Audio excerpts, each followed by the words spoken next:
Lain lang chip.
Hello?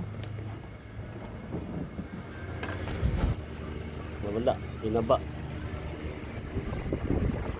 Ano yung tinatanong nito?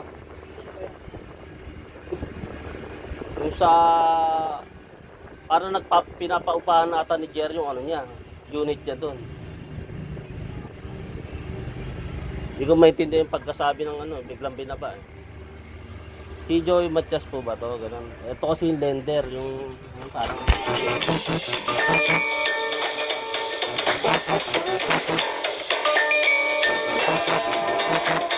baka nagka-problema yung ano.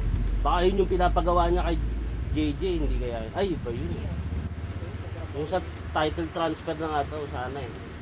Kaso ang problema, nagka-problema daw sa BIR pin. Yung parang pin number. Yun nga, yung title transfer niya dun sa Cavite na bahay. JR. Kontakin mo muna si JR. Kaya may kumontak ba sa'yo sa title? Nag-email naman daw sa kanya at saka sa akin. Kaya check niya na lang daw yung email. Ano mo muna si JR Ano? niya? Nalito nga siguro. Baka nagka-miscommunication eh kung sa bangko. Pero kasi check pa rin sa BIR yan para maka ano ng tax kasi yan eh. Tax kasi yan eh. Kumbaga, kaya nga, i-message nyo dapat yan. Hindi ba matawagan nyo? Asan ba yung online ba ngayon yan? Kasi hindi ko rin makasikaso yan kung ano ba. Tama naman yung detail ng BIR ko. Kasi Inuhulugan niya ng ano ko. Baka yung BIR niya, yun nga yung pagkasabi, BIR niya. Hindi yung BIR ko ang kinuha legit yung BIR ko. Nagbabayad ako ng tax talaga dahil doon nga sa trabaho ko. Nagsayang ba? Wala pang bigas. May bigas na ba?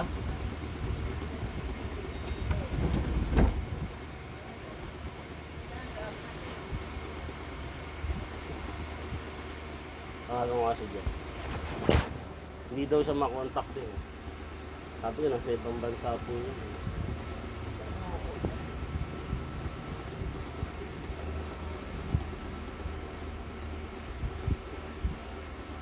Coba.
Hindi yan nagsusukli. Ano yung pagkasabi? Land transfer ha? Land transfer. Title. Title transfer na daw. Bakit?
Gutom na ako ang kanyang bigas. Sayang. Hirap yung pilitin yung ayaw. Pag ayaw. Pag gusto lang, pag gusto. Kung papasahan ka, hindi ako na magsasama. Dapat automatic. Hindi nga nagsusukli yan. Sabi ko nga siya, Sinabi exact na amount. tatlong beses na sinabi sa'yo ah. Nakasinapasok. Pero kung may sukli ka dyan, Pwede pa naman yan. naka-credit yan sa Another transaction. Pag nag-load ka rin sa susunod, magagamit mo. Dati, Malit lang, barya lang yun. Sinabi na kasi sa kanya tatlong beses na sinabi, hindi na nagsusukli. Parang hindi na makakaintindi. Pariya lang naman. Tapos papabuo niya pa na 100 sana yung tamama. Sinabi na nga hindi nagsusukli. Nagkakaproblema tuloy siya sa ginawa niya. Nagbangko-bangko kasi siya. Kasi nakaano yan sa pag-ibig. Ginano niya sa bangko, hindi magkakaproblema sa BIR yan. Oo nga, ba't ganyan? Ginanon niya eh. Kumaga binaypass niya sa, kumaga ang umuutang ka kay Pag-ibig. Bigla mong binaypass kay BPI ba yun? Nagulat nga ako sa ano na siya. Tinangko niya eh. O edi magkaka-problema nga yan, conflict na yan. Sa pag-ibig. Nasa Pag-ibig ka na eh. Kumaga Pag-ibig ko na yung ginagamit ko eh. Bigla mo nilipat sa bako. Oo. Magkaka-conflict na yan. Binaypas kasi Parang gano'n. Pero BIR kasi, si BIR ang nag-check niyan.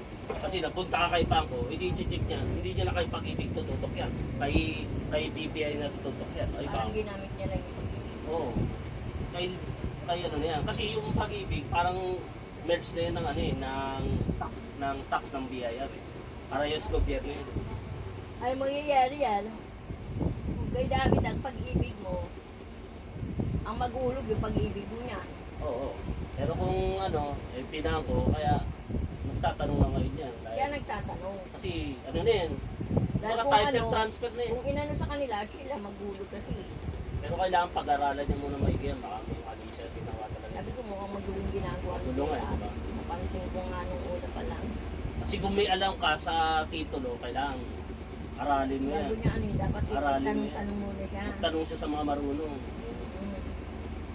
Ako nga, hindi ako basta-basta bumibit yan. Malaking halaga yan. Billion yan. Sabi natin, ano, may inaalok nga si ano, Mabiti sa Imus. Parang ngayon, city na to, Mars. Lahat nandito, kailangan mo rin. Kung pwede nga, kung dito lang talaga, lote, kung wala kang budget. Pinaka-less na yun, lote lang. Yun nga maganda ang plan. Kaya nga. Yun na nga yung sinabi ng ano dyan. Sinabi nga niya na huwag ka nang bibigay ng mga kontrata. Kung magbibigay ka man, 2 months lang. Meron ba mapapayag na 2 months lang? Hindi talagang ano, 50-50 na tayo dito. Oo, maaaring hindi. Pinagbabalakan mo na rin. Dahil siyempre tumatanda sila. Alam nga naman, Baka ibenta- makamatayan nila. Makaibenta nyo na nga ng paligid. Oo. Yun ang mahirap. Kaya sabi niya, bagay, yun sa'yo. Uli ko lang yung pera mo. Bigyan ka lang ng 2 Kasi doon, buwan. Pwede ka nang mali. kasi doon sa kabila, kaya ka nakaipon dahil pinalibre ka na ng mga ano, bayad. Diba? Sa kabila. Diba? Sa pinalis sa bayad. Nakamura lang isa. Isa lang ang Yung problema din naman natin. ito tatlo eh. Kaya nabibili ko ng tatlo. Pagayan pa ng mga pabigat. Mga ano, pasarin. Nagdadagdag pa sa akin ng bili ng isa. O pasarin yun. Tubig, kuryente, walang bayad sa Dagdag utang. sa akin yung bili Kaya ng nga naman daw sabi mo rin yung Joshua. nasa 2,000. Kung pwede, diretso mo na kasi ano eh.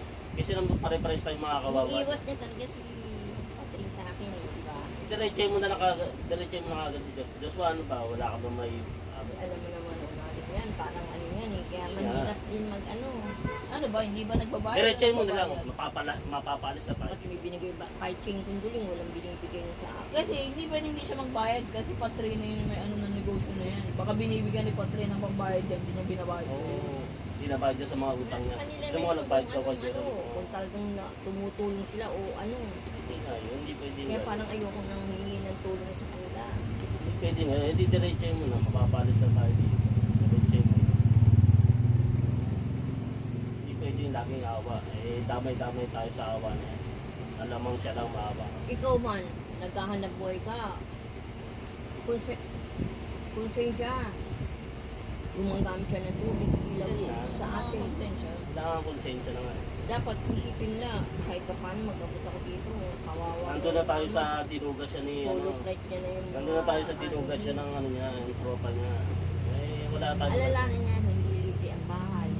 Nagbabayad Oo, tayo. sabi mo nga, kasi Hindi libre libre siya. ang tubig, nagbabayad tayo. Hindi libre ang ilaw, nagbabayad tayo. Nahihirapan ka na eh, hindi mo kausapin yung asawa mo. Nandun damay tayo sa kahirapan. Kasi ayaw niya ang pakausap niya. Kaya nga, ikaw na mag-chat dun kay Patri. Ayoko mag-chat-chat. Bakit? Tamo ano nga siya pag nag-chat-chat ako. Eh ano yung nag-chat-chat O ka? anong ano niya? Ilang takal to? Parang Eh, kaysa mahirapan ka. Isang kilo yan. Ha? Hindi ilang takal. Bali, Tatlo. sa lahat. Ay, isa pa. Pwede na. Masahil. Ito lang ang matakot sa akin.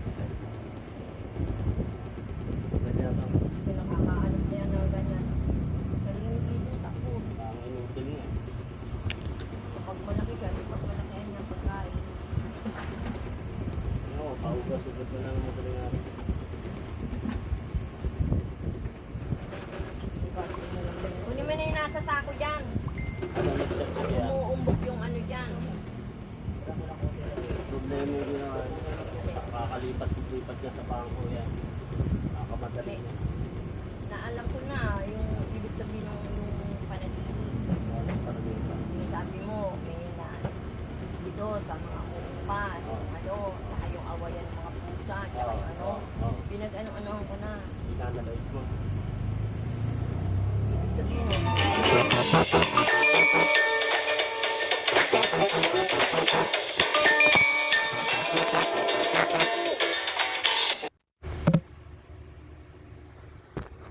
Load ba yung ano mo? Wala na ata ang load tong SIM ko. cellphone. Oo. Ay, ito sa papa mo, meron yan. Ito, baka may load pa. Naka-unli din yung sa papa mo. Binabayaran niya yung linya niyan eh. Dalawa yung binabayaran na linya ni ano, yung akin tsaka yung sa papa mo. Oo, tinan mo, nagka-problema. Ano yung ano, tuloy mo nga kinukwento mo? Hindi ko natawagan nasa ibang bansa. Hindi, yung kinukwento ng mama ngayon. Ay, sarado mo nga. Lamig, singaw ng lamig. Ano ba yung kinukwento mo? Yung sa panaginip ko. Nagbababala ang papa mo. Sa panaginip ko. Oo, nililigtas niya rin tayo. Oo nga, may mga pusa nga nag-aaway doon sa panaginip. Yung sa'yo, magkakaroon ng gulo rin na anuhan dito, Yun nga. chismisan, salitaan. Yun nga yun. Ah, naghahagip din ng mga balita yung Yung pusa. Yun. mga ano dito, nakatira. Oo. Tapos, Siyempre, makikinig yan ng mga ganyan dahil kasi siyempre baka mamaya bigla sa mga palaya. yun nga. Yun nga yun. Yun ang ano niya, active sila doon. Oo. Tapos ngayon, yung sa sabi mo may natira dito ano, Border may na, baril pa. may baril. Ibig sabihin, delikado tayo doon sa yung patitirahin na ano. Hindi tao pa sana. Oo. May mga kaso eh. Kasi, biglang naharang ni Penpen, buti si Penpen na ano niya tayo. Delikado yun ang tubig. Kasi malakas ang machine. Baka magputok-putok na naman kayo dito. Kaya nga. Hindi pwedeng masama sa inyo, sa linya nyo, yung ano niya, machine. Kailangan niya nakasolo talaga, nakarekta doon sa kontador. Kagaya nung nakarektang kontador.